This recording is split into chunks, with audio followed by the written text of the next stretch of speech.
Bonjour, je m'appelle Sabri Adel Saadi et je suis coordinateur d'implantation francophone au Centre de recherche et d'éducation sur la violence contre les femmes et les enfants de l'Université Western. La série Présentation du Centre de connaissances présente des informations sur les recherches et des pratiques fondées sur les traumatismes et la violence développées par les membres de la communauté de pratiques fondées sur les traumatismes dans le cadre de leur travail lié à la prévention et à la lutte contre la violence familiale.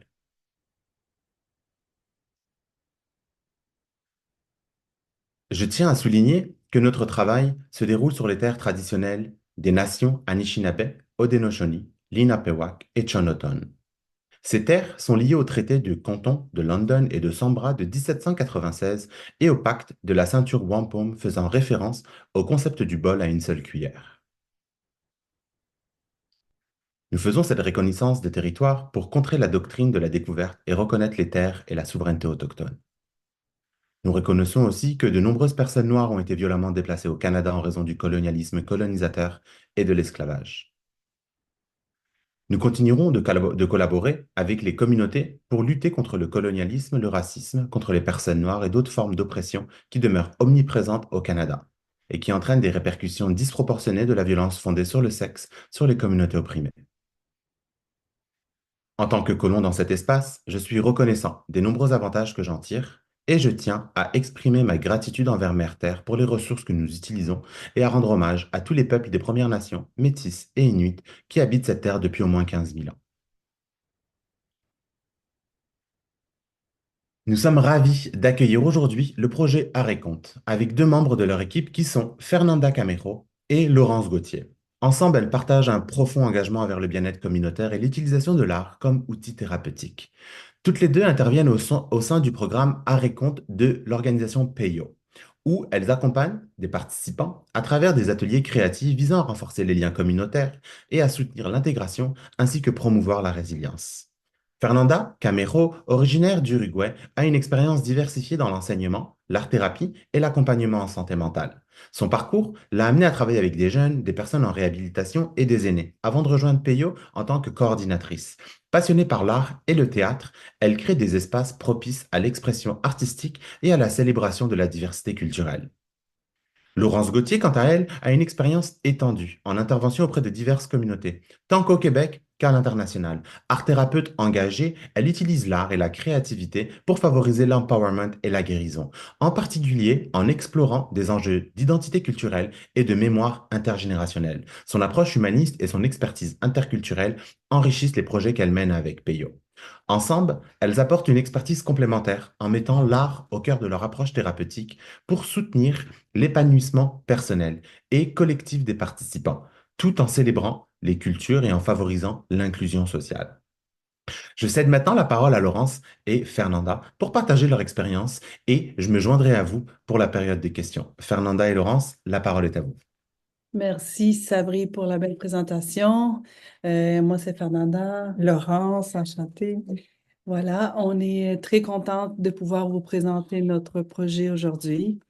Alors, Sabri a fait une présentation qui a introduit le sujet, qui a parlé d'arrêt-compte en famille. C'est un projet qui a cherché à proposer des ateliers art thérapeutiques combinant des comptes interactifs et des activités créatives dans le but de renforcer les liens familiaux et de prévenir la violence familiale.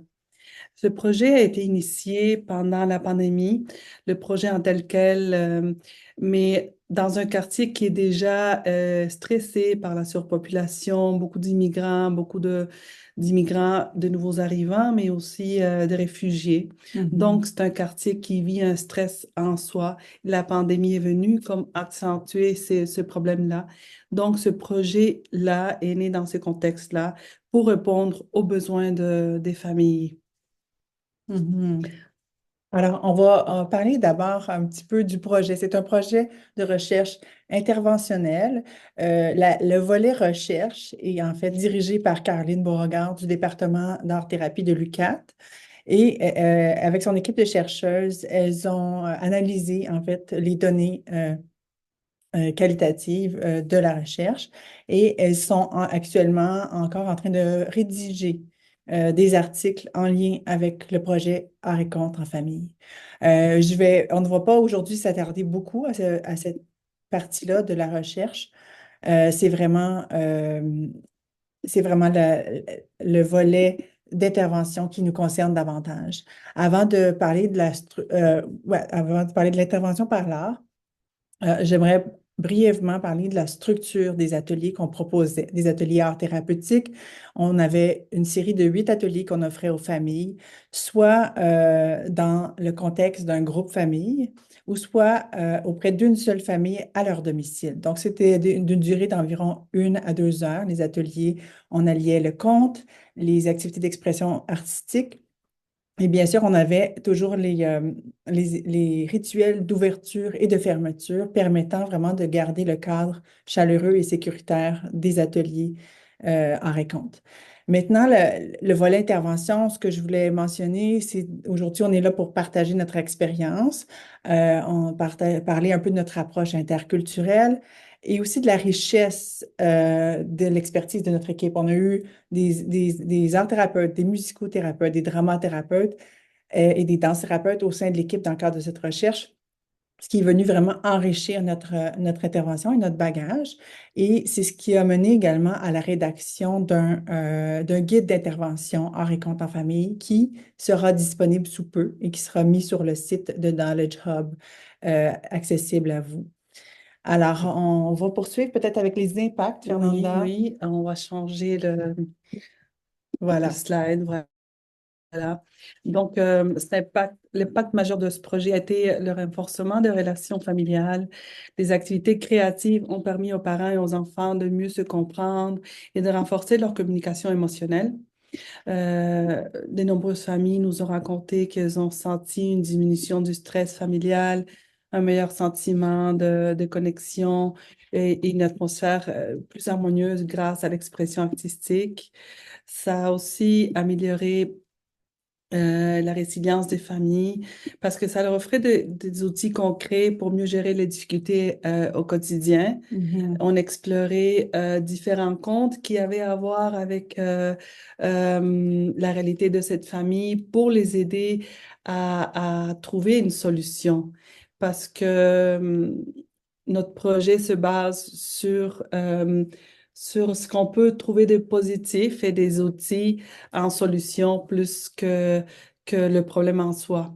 Donc, on cherche à qu'ils trouvent comme à partir de nos histoires, parce que aussi on représente la communauté d'accueil, une façon de s'intégrer et de se sentir accueilli, bienvenu. Donc, on était un peu ambassadrice de la communauté d'accueil et en plus, on apportait comme une façon de voir, une nouvelle façon de pouvoir se communiquer en famille, ce qui a été très important parce que on permet aux familles d'être vues et de s'entendre d'une façon différente, de se redécouvrir, de découvrir une nouvelle façon de se communiquer. Donc, ça a été vraiment un des piliers de notre projet. Euh, D'ailleurs, on peut vous raconter un exemple qui est d'une famille qui, quand on a été voir, quand on a été chez eux faire l'intervention, la maman, elle vivait une maladie avec des problèmes de santé chroniques, elle sentait très mal. Et la présence d'une autre intervenante chez elle, elle nous a dit par après, parce qu'on l'a rencontrée par après, après avoir fini le processus avec nous. Elle a dit que ça lui a permis de vivre sa maladie d'une façon plus ouverte, plus joyeuse, de passer à travers cette maladie, d'oublier sa douleur et de mieux gérer son quotidien. Donc, à partir de ce moment-là, elle a continué à travailler avec nous, à participer à tous nos projets à partir du moment où on l'a rencontrée en famille. Ouais. Donc, ça a été comme un témoignage qui a été important pour nous parce qu'on a pu voir l'impact qu'on a sur certaines familles. Ce qui nous a mené aussi, tu veux dire quelque Ben, chose par rapport à ça? j'allais ajouter par rapport à cet exemple-là que, en fait, ce qui arrive, c'est que quand on utilise l'art comme moyen d'expression, dans le cas de cette maman-là, c'est qu'on ne focus pas on met pas l'emphase sur la problématique vécue, on met pas l'emphase sur les difficultés de la famille, on met l'emphase sur sur toutes les belles parties du soi qui ont besoin de s'exprimer, sur la joie, sur le plaisir de partager et de jouer en famille. Alors ça, c'est ce qui fait que les familles qui ont des difficultés ou des problématiques peuvent aussi s'apaiser face à leurs difficultés puis à regagner espoir. Exactement. Trouver de nouvelles façons de vivre euh, leurs difficultés, puis pas focuser sur ça. C'est Mhm. là, c'est un bon apprentissage. Ce qui nous a mené, on a eu quand même certaines difficultés, ce qui nous a amené à réfléchir beaucoup sur l'humilité culturelle et qui a été vraiment une des valeurs piliers de notre projet. Centrer notre approche sur le bien-être des familles. Et donc, les familles étaient au cœur de l'expérience. Nous avons écouté leurs besoins et leurs histoires et respecté aussi leur diversité. Mais on a dû admettre nos limites parce qu'on s'est rendu compte que je vais vous dire un exemple pour vous montrer ça.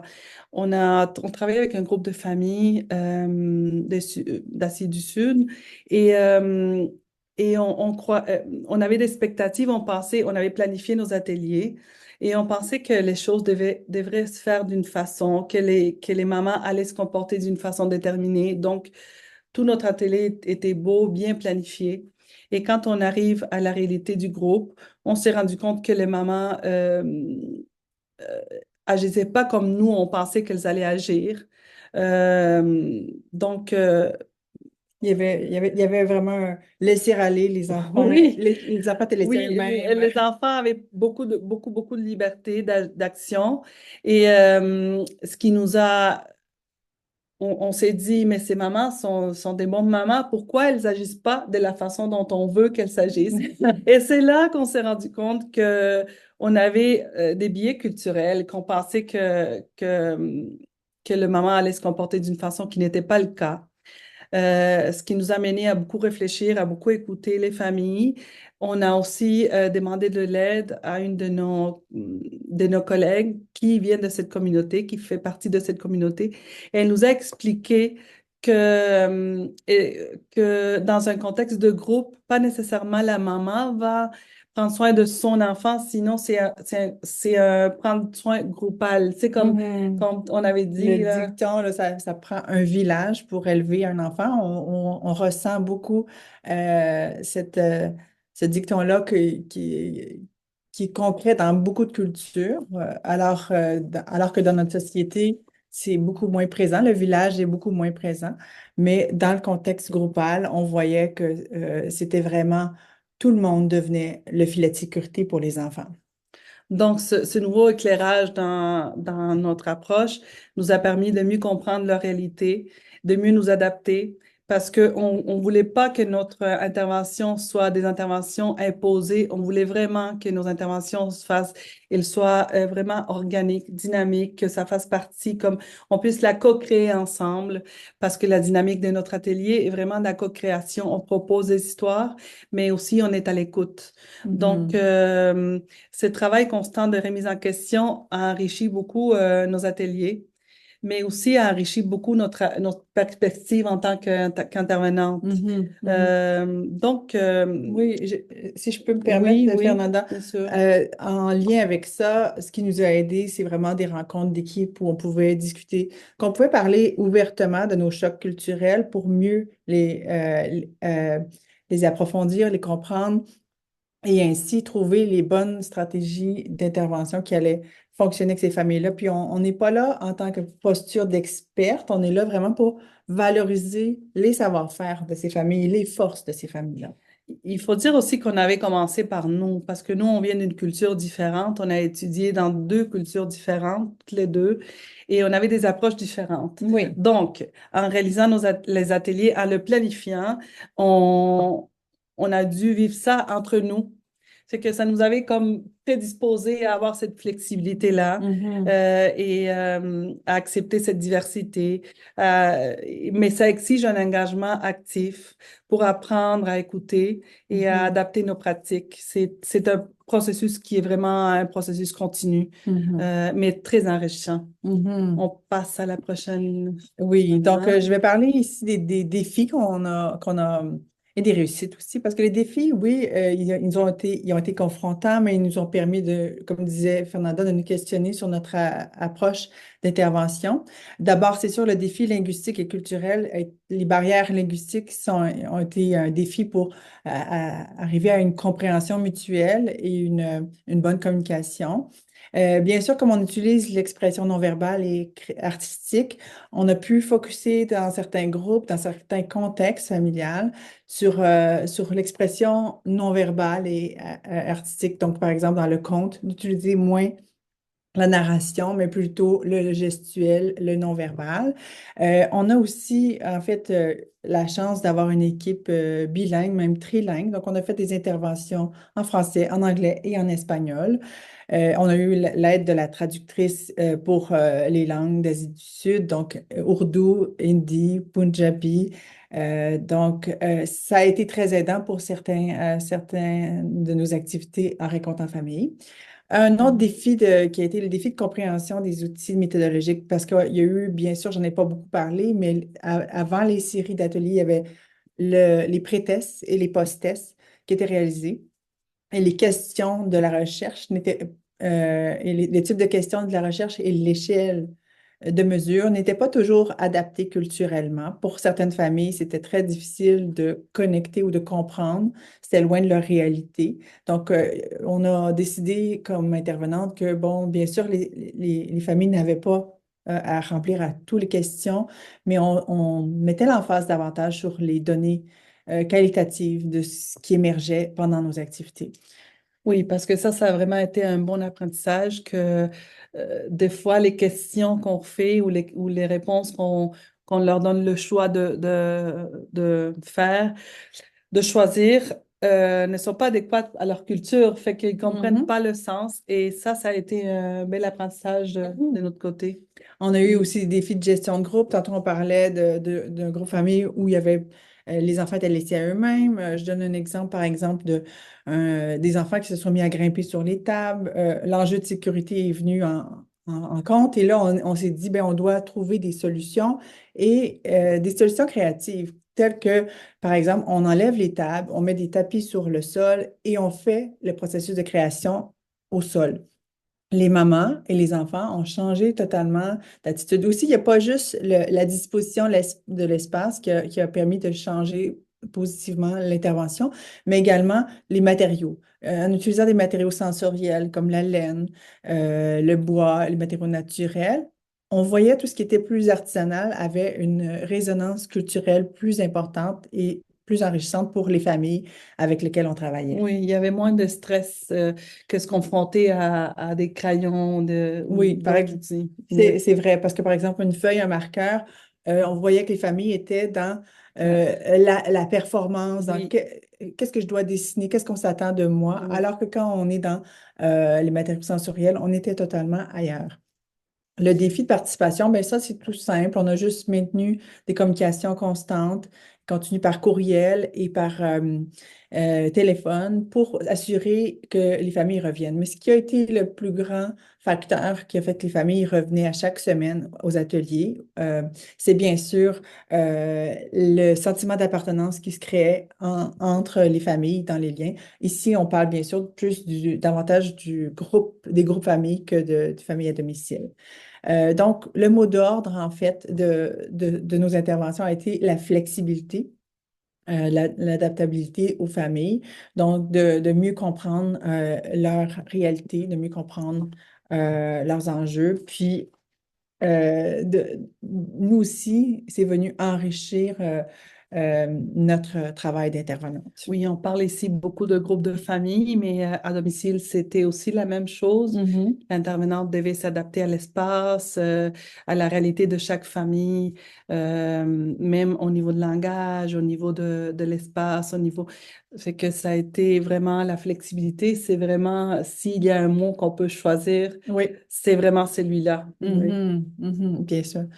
Donc, je pense que pour les défis, là, ça résume bien les défis qu'on a rencontrés, mais aussi comment on les a traversés. Oui.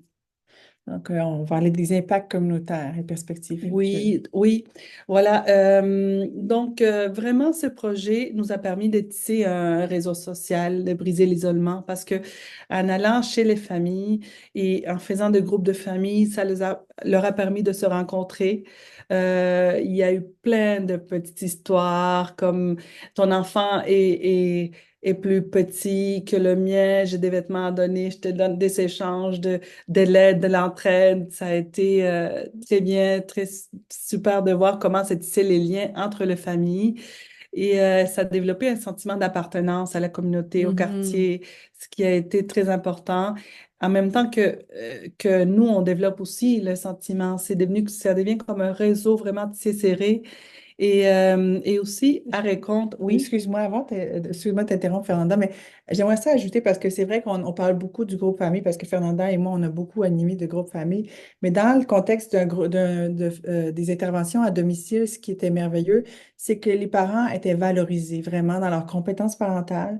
On mettait l'emphase vraiment sur leurs forces, sur la contribution unique qu'ils offraient à leurs enfants, sur c'est ça, toutes les belles forces qui étaient démontrées à la maison. Et ça, le fait d'être vu, hein, on disait qu'on représentait la communauté d'accueil, donc le fait d'être vu par des intervenantes d'une communauté d'accueil, d'être reconnu, c'était un grand baume, autant pour les parents que les enfants. c'est très important ce que tu dis, Laurence, parce que c'est vrai, on mentionne pas assez. L'enfant, il vit une autre culture à l'extérieur Mhm, et puis il vit une autre culture à la maison. Et des fois, l'enfant peut sentir comme certaines gênes par rapport à leur culture. Et on essayait vraiment de valider, de leur donner vraiment, comme tu dis, valoriser les qualités de parentales, la façon de faire de chaque mhm, parent et ça se produisait comme une unification chez l'enfant où il pouvait sentir en paix envers la culture à l'intérieur et la culture à l'extérieur de sa maison, que mhm, tout était beau, qu'il pouvait vivre les deux choses, les deux façons en paix. Et mhm. ça, c'est magique pour un Oui. enfant. Mhm, Et aussi, à Récolte, à Récolte classique, qui n'est pas à Récolte en famille, on va aux écoles du quartier. Donc, on connaît les enfants, on connaît les enseignantes, on connaît les éducatrices, on va aussi dans les CPE. Donc, on fait partie d'un réseau, on continue à amener cette histoire dans d'autres milieux, dans d'autres lieux comme les écoles, comme les CPE, comme d'autres mhm, endroits. mhm. Et aussi, Oui, c'est ça, tu peux parler peut-être, oui. oui, Le Centre de pédiatrie sociale depuis Ohio a ouvert ses portes tout récemment. Et ça tombe vraiment à un moment très intéressant. Alors que le projet famille se termine, nous, on poursuit nos interventions. Donc, les enfants, par exemple, qu'on voit dans les classes, on peut voir s'il y a des enfants qui vivent des situations de vulnérabilité.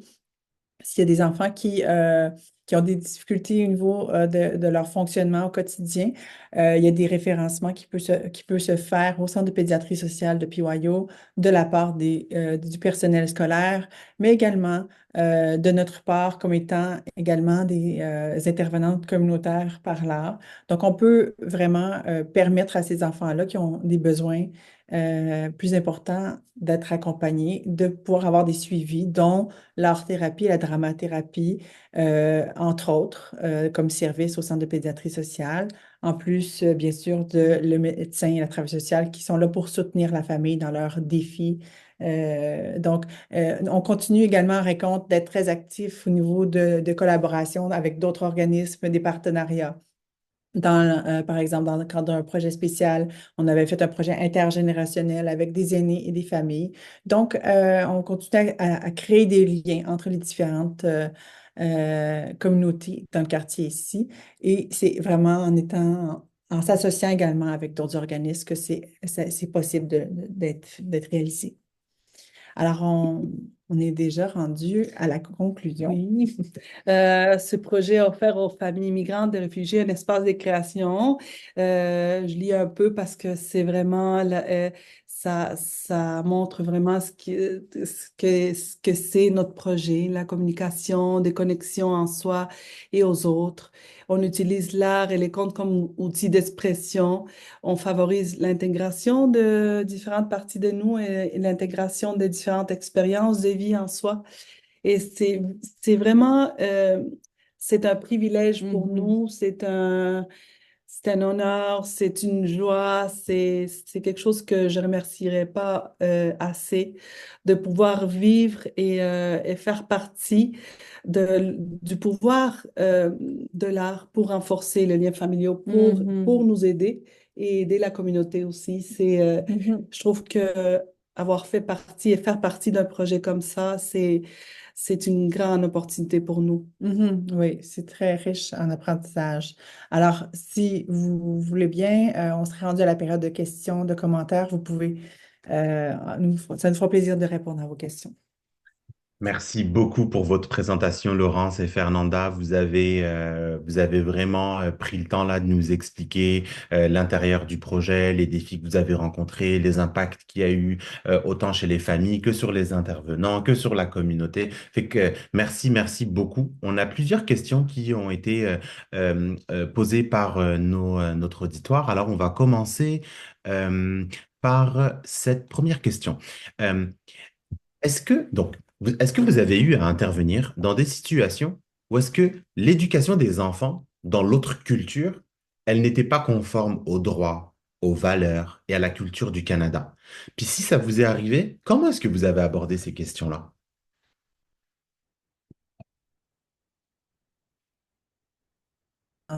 Est-ce que vous pouvez répéter la question parce que ça l'a figé? Ça a figé, on n'a rien entendu de... Notre connexion Internet est peut-être instable aussi. Je vais la répéter. Oui. Euh, Avez-vous eu à intervenir dans des situations où l'éducation des enfants dans l'autre culture n'était pas conforme aux droits, aux valeurs et à la culture du Canada? Et comment vous avez abordé cette question-là?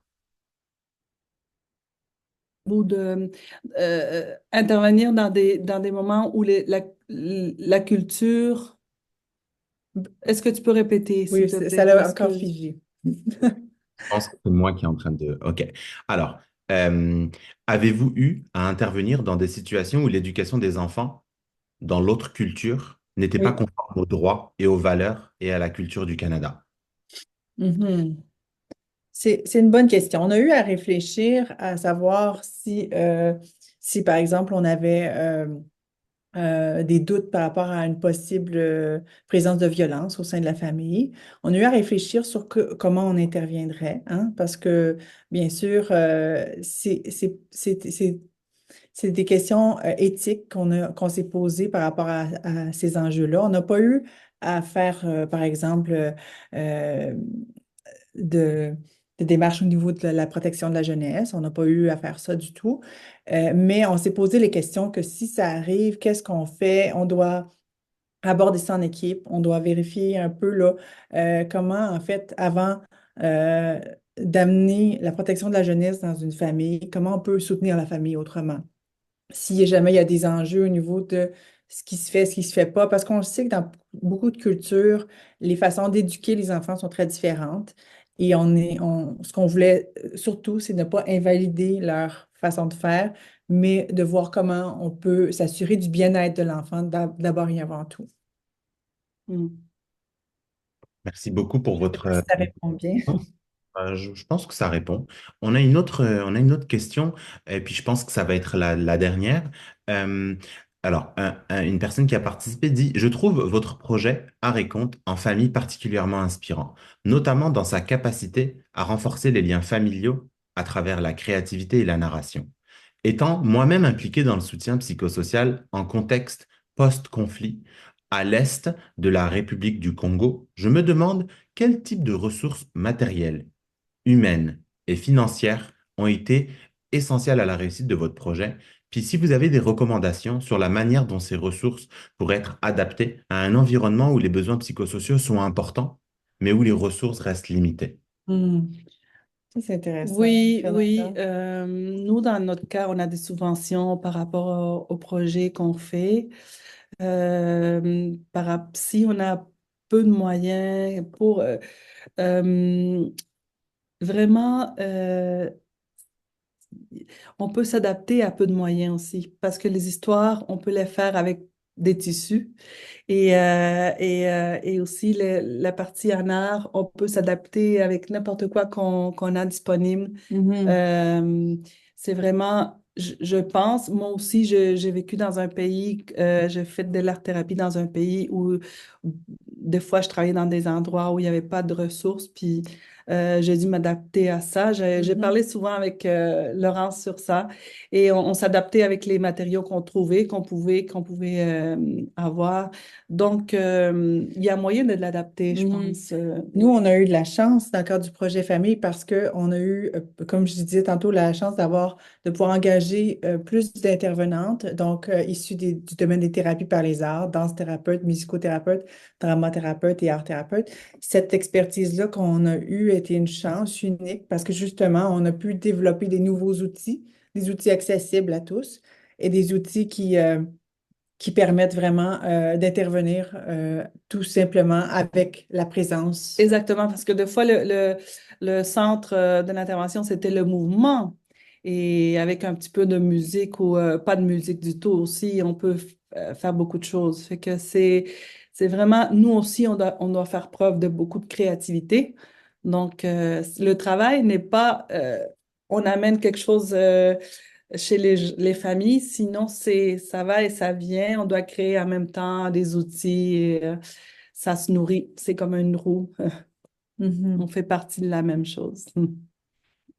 Parfait, parfait. On va prendre une dernière question. Est-ce que ça vous va? Excellent. Euh, euh, la diversité des genres et des sexualités a-t-elle été abordée? Et est-ce que les participants ont-ils partagé ou développé des nouvelles idées, des nouvelles compréhensions pour les familles en matière de diversité des genres et diversité des sexualités? C'est une bonne question. On a eu des discussions en équipe, je sais, sur le sujet parce que, par exemple, quand on fait la création de comptes, ça n'a pas été, il n'y a pas des familles qui ont nécessairement eu cette ouverture-là à avoir des questions sur les genres, mais nous, on le faisait indirectement à travers les comptes. C'est-à-dire qu'on choisait, par exemple, parfois des personnages dans les histoires qui étaient Moins moins genré. genrés, mais c'était vraiment à travers l'art et la narration qu'on pouvait permettre une expression libre du genre et de l'identité sexuelle. Donc, c'était plutôt dans ce sens-là, c'est à travers l'art qu'on a pu aborder ça, mais pas de façon directe.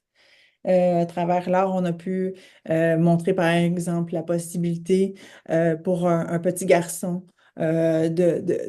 d'exprimer de façon vestimentaire ses couleurs, de façon flamboyante, de façon euh, à ce qu'il puisse avoir toute forme d'expression au niveau du genre.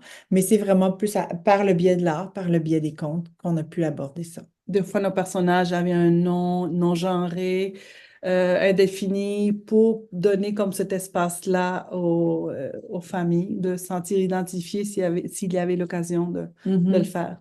Mais on n'a pas eu de confrontation directe sur ces enjeux-là avec les familles parce qu'on n'est pas là pour juger leurs croyances, juger leur perspective sur la question des genres. On sait que dans beaucoup de cultures, c'est un tabou, c'est pas évident d'aborder ces sujets-là.